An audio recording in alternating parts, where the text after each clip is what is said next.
Sean bienvenidas y bienvenidos a esta asignatura de Teoría de la Constitución en la maestría en Derecho con mención en Derecho Procesal Constitucional en la modalidad en línea. He desarrollado la unidad 1, la cual he denominado Introducción a la Teoría de la Constitución. A continuación, detallaré brevemente cuáles son los subtemas que estudiaremos a lo largo de esta unidad, teniendo como subtema número 1, definición y naturaleza de la Constitución. Segundo, orígenes históricos del constitucionalismo. Tercero, tipos de constitución, clasificación y característica. Y por último, el constitucionalismo en el siglo XXI, tendencias y desafíos.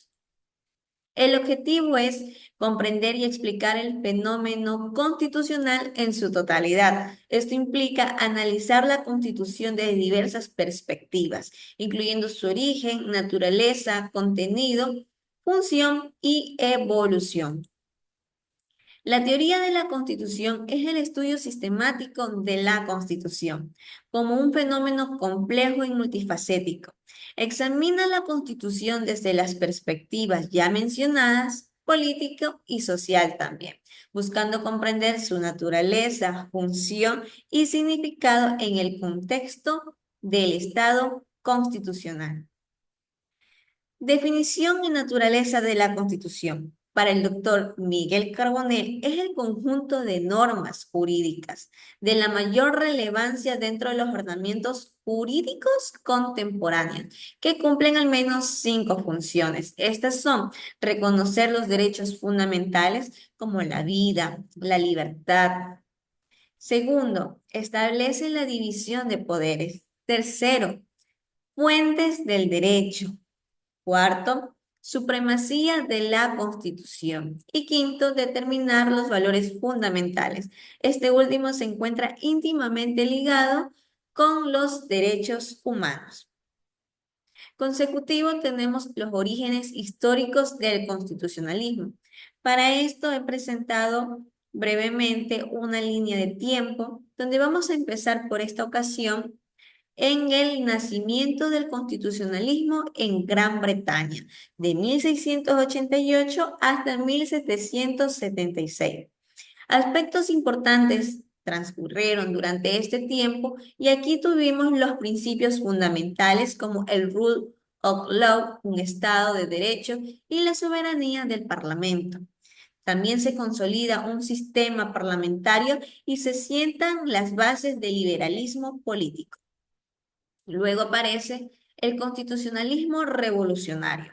La independencia de Estados Unidos en el año de 1776, seguido de la Revolución Francesa en 1789, que tenemos aquí como modelos clave la Constitución de Estados Unidos en 1787 y la de Cádiz en España en 1812.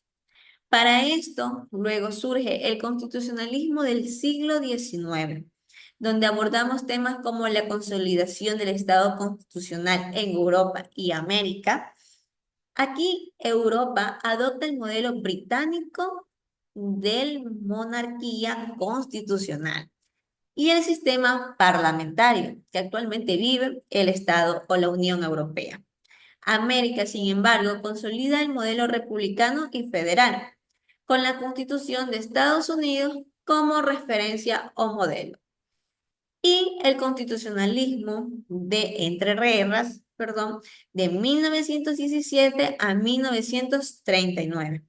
Constituciones como la de Querétaro, México, en 1917, la alemana, 1919, y la española en 1931 introducen el Estado social de derecho y la democracia. Dentro de los tipos de constitución tenemos su clasificación y característica.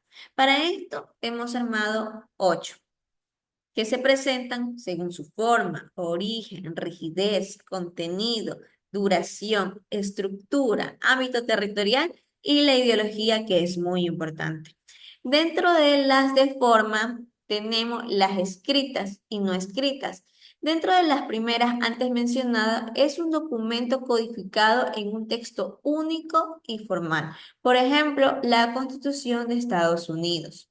Mientras que en la no escrita son aquellas consuetudinarias, ligadas por las tradiciones, costumbres y leyes, pues que no se encuentran codificadas. También tenemos por origen las otorgadas, que son aquellas concedidas por el monarca o un poder soberano como una concesión del pueblo. Por ejemplo, el Estatuto Real de 1834 en España. Sin embargo, tenemos las pactadas que resultan de un acuerdo entre el monarca y el pueblo o entre diferentes fuerzas políticas. Ejemplo es la carta otorgada de Luis XVIII en Francia en 1814. Y las populares, que son las democráticas, donde tiene que ver mucho el poder del pueblo, es decir, elaboradas por los representantes que nosotros escogemos. Luego tenemos la de rigidez, rígidas. Dentro de estas se encuentran o requieren de un procedimiento especial y más complejo para una reforma. Por ejemplo, la Constitución de los Estados Unidos. Su característica es la estabilidad, protección frente a cambios que pueden ser impulsivos. Sin embargo, las flexibles pueden modificarse mediante el mismo procedimiento que las leyes ordinarias. Un ejemplo es la Constitución del Reino Unido. También tenemos las de según su contenido, materiales, que se refieren al conjunto de normas fundamentales que organizan el poder y protegen derechos, aunque no estén codificadas en un solo texto. Por ejemplo, las normas fundamentales del Reino Unido, mientras que las formales son documentos escritos que contienen normas fundamentales de un Estado. Ejemplo, la Constitución de México en el año de 1917. Luego tenemos la de duración, pueden ser permanentes, es decir, de un tiempo indefinido. Y también tenemos las provisionales, que son temporales y están destinadas a ser reemplazadas por una constitución definitiva. De igual forma tenemos la de estructura.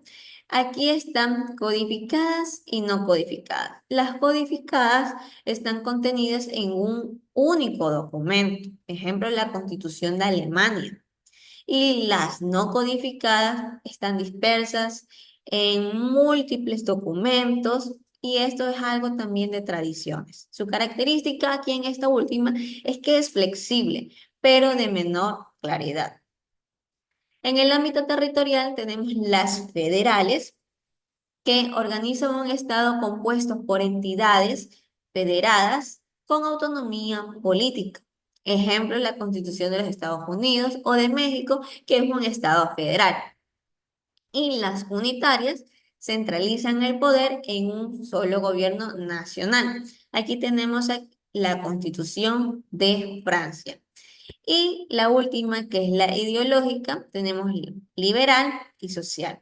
Las liberales son aquellas que se centran en la protección de derechos individuales y la limitación del poder del Estado, mientras que las sociales incluyen aquí derechos sociales y económicos, además de los civiles y políticos.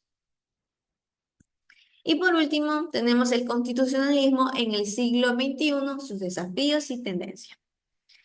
Como desafío vamos a destacar que es la globalización y derechos humanos, tecnología y privacidad, cambios climáticos y derechos ambientales, diversidad cultural y derechos colectivos, el populismo y debilitamiento de las instituciones, la desigualdad económica y derechos sociales.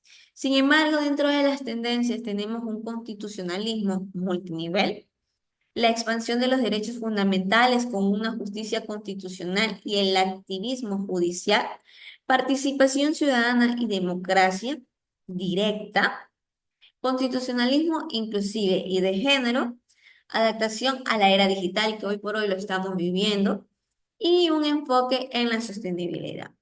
Por cuestión de tiempo, pues no podemos abordar cada uno y he presentado aquí una actividad de cierre, la cual consiste en crear lluvia de ideas sobre la teoría de la Constitución, especialmente su origen. Aquí lo abordamos desde un punto en específico, la cual hice hincapié al inicio de esta clase, pero antes de eso, pues hubieron ciertos acontecimientos de la antigua Grecia, Aristóteles y demás, que sería de recrearlo, y aquí también nos podemos sustentar en un video que podemos acceder a él.